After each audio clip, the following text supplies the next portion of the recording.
Hindi ba totoo? Maraming kaaway ang ninong mo. Pero mga tauhan yung napatay sa enkwentro. Yun ang sabi-sabi. Pero hindi pa rin ako dinadampot ng mga pulis eh. Dito ang kaso, hindi na pinaparating sa husgado. Kaya huwag na natin pag-usapan pa. Eh di wala rin mong walang dahilan kung bakit ako narito. Meron. Dahil anak ka ni Isabel. Kaya may posibilidad na ako ang ama mo. Marami naman nagsabi sa akin yan. Pero hindi ho ako naniniwala. Iho, yan ang pinakamalaking pagkakamaling magagawa mo sa buhay mo. Hindi ho. Ang pinakamalaking pagkakamaling magagawa ko sa buhay ko ay ang tanggapin kayo ang ama ko. Tarantado!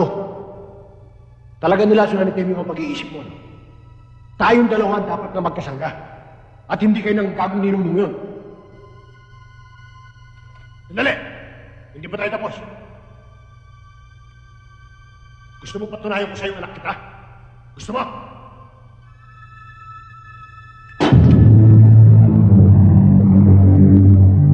Sige, damputin mo. Inutok mo sa'yo. Kapag wala kang naramdaman ng piti, o kahit konting lukso ng dugo, para pigilan sa sarili mo na paputokin yan, hindi ako ang mo. Sige, damputin mo. Hindi ako gago.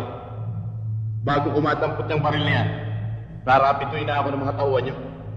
Kaya wala pa rin kayo napapatunayan sa akin. Suwail na anak.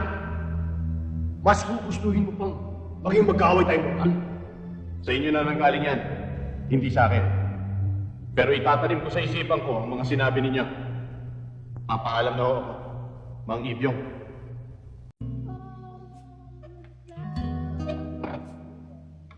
Akala ko hindi ka sisikot yung usapan natin.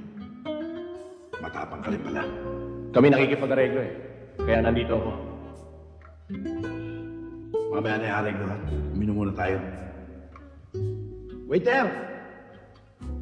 3 beer pa rito.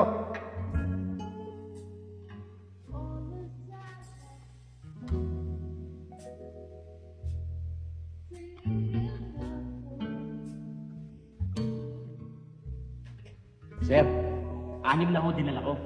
Dinoble ko order niyo.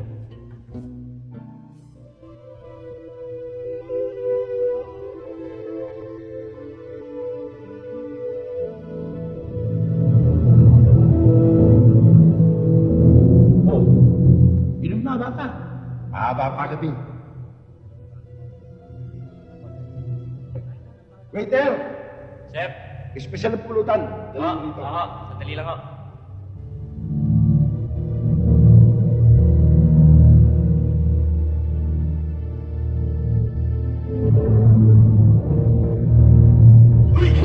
Uy!